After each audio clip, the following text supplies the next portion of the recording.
Sejarah Jawa Barat memancarkan keindahan dan kompleksitasnya melalui dua kerajaan agung setelah zaman Tarumanagara, yaitu Kerajaan Galuh dan Sunda. Keduanya tidak hanya menjadi pilar sejarah, tetapi juga akar kuat dari identitas budaya masyarakat Sunda. Profesor Nina Herlina Lubis, Guru Besar Fakultas Ilmu Budaya Universitas Padjadjaran, mengungkapkan bahwa pembicaraan mengenai Kerajaan Sunda selalu terkait erat dengan Kerajaan Galuh. Hubungan yang erat antara keduanya terwujud dalam penyatuan pada masa Sanjaya, seorang Raja Sunda yang naik tahta setelah Maharaja Trarusbawa. Peristiwa ini menjadi momentum monumental ketika nama resmi yang digunakan adalah Kerajaan Sunda, dengan pusat kekuasaan berlokasi di wilayah Galuh, tepatnya di Kabupaten Ciamis. Menurut penjelasan Prof. Nina, penggabungan Kerajaan Sunda dan Galuh dipicu oleh Sanjaya, yang berhasil merebut tahta Galuh dari Rahyang Purbasora sekitar sebelum tahun 732 Masehi. Detil sejarah ini terabadikan dalam prasasti Canggal, yang menyajikan babak baru dalam perjalanan kerajaan tersebut. Berikut adalah fakta-fakta menarik di balik keberadaan Kerajaan Sunda yang seharusnya kita ketahui. Kejayaan dan ketegangan, intrik politik, serta dinamika kehidupan sehari-hari masyarakat pada masa itu membentuk warisan berharga yang terus menginspirasi kita hingga hari ini.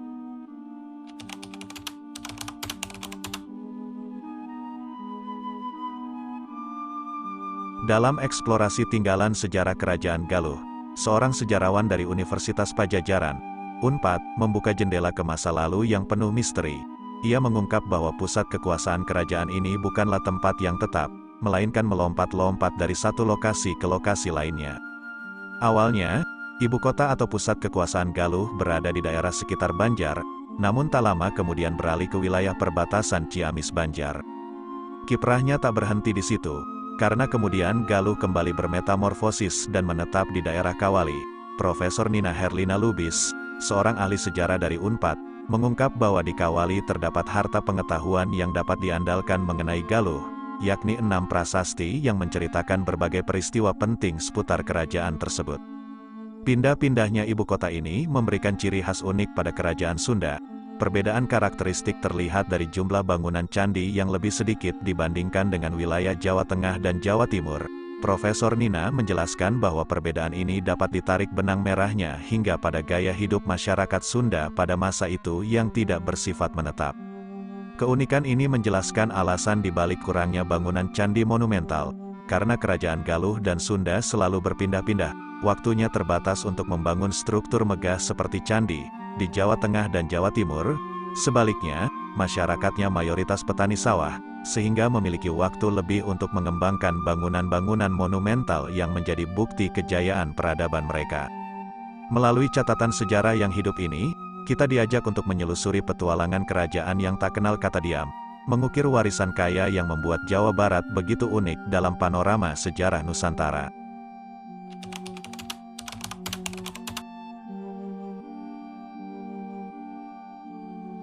Dalam perjalanan merunut jejak sejarah Kerajaan Sunda, kita seringkali disuguhi dengan kisah megah Padjadjaran sebagai salah satu kerajaan paling terkenal di kalangan masyarakat Sunda. Namun, ternyata, Padjadjaran bukanlah nama sejati kerajaan tersebut. Sebuah kebenaran yang tersembunyi selama ini terkuak melalui penjelasan mendalam dari Profesor Nina Herlina Lubis. Prof. Nina memaparkan bahwa Padjadjaran sebenarnya adalah ibu kota atau pusat kekuasaan kerajaan Sunda pada masa pemerintahan Sri Baduga Maharaja atau yang lebih dikenal dengan Prabu Siliwangi. Di tengah keindahan dan keberlanjutan sejarah, Pakuan Padjadjaran menjadi landmark penting yang terletak di wilayah yang kini dikenal sebagai Kota Bogor. Melalui pandangan sejarah yang menggugah, muncul teori menarik dari Robert von Heine Gelderen. Teori ini menyatakan bahwa umumnya kerajaan di Asia Tenggara disebut dengan nama ibu kotanya. Sebagaimana dijelaskan oleh Prof. Nina, dalam keyakinan mereka, ibu kota kerajaan dianggap sebagai pusat mikrokosmos, di mana hanya dengan menyebut nama mikrokosmos, seluruh wilayah kerajaan diwakili. Maka, terangkailah misteri mengapa Padjadjaran begitu melekat dalam ingatan kolektif. Padahal yang sebenarnya adalah Kerajaan Sunda. Kita diajak untuk kembali menggali ke dalam sumber primer, melalui pengungkapan Prof. Nina, sehingga memahami dan menghargai sejarah yang sesungguhnya dari sebuah kerajaan yang menjadi bagian tak terpisahkan dari identitas kaya budaya masyarakat Sunda.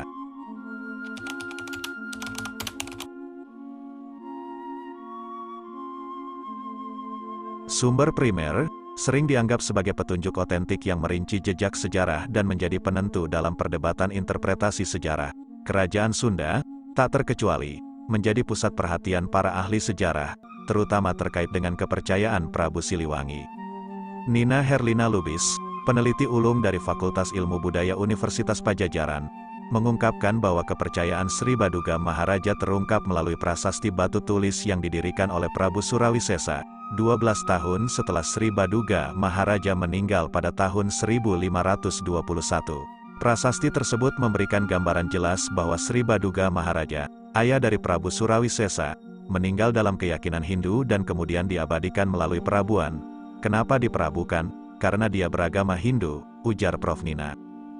Meskipun terdapat bukti sekunder yang menyinggung bahwa Prabu Siliwangi mungkin beragama Islam, informasi dari sumber primer menegaskan bahwa Sri Baduga Maharaja meninggal dalam keyakinan Hindu.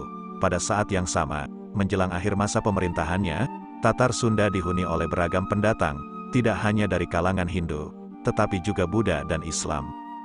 Prof. Nina memaparkan bahwa keberagaman budaya dan agama di Tatar Sunda mencerminkan tingkat toleransi yang tinggi.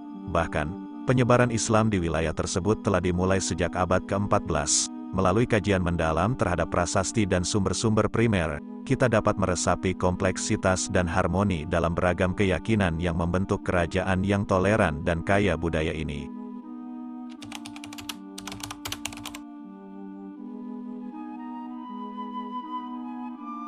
Pada zaman dahulu, Prabu Siliwangi menjadi arsitek penyatuan dua kerajaan megah, Sunda dan Galuh, menciptakan entitas baru yang dikenal sebagai Kerajaan Padjadjaran. Namun, perjalanan menuju penyatuan tersebut ternyata tak sekadar langkah sederhana, melainkan melibatkan serangkaian peristiwa dramatis yang merentang sepanjang sejarah. Catatan sejarah mengungkap bahwa sebelum Sunda dan Galuh bersatu dalam gemerlap Kerajaan Padjadjaran, keduanya menjalani kisah yang terpisah, tetapi tak terelakkan untuk bersatu dalam periode waktu tertentu. Menurut Hitam Putih Kerajaan Padjadjaran, dari kejayaan hingga keruntuhan Kerajaan Padjadjaran, karya Ferry Taufik El Jaquin, penyatuan Sunda dan Galuh terjadi sebanyak 3 kali. Pertama kali, penyatuan kerajaan yang dilakukan oleh Raja Sanjaya pada tahun 723 Masehi. Namun, kejayaan ini ternyata hanya bersifat sementara, karena pada tahun 759 Masehi, kedua kerajaan kembali terpecah. Dengan kekayaan detail dan analisis mendalam, kisah ini memperlihatkan bahwa perjalanan Kerajaan Padjadjaran tidak hanya terwujud dalam kemenangan, melainkan juga dalam ketidakpastian dan patah hati.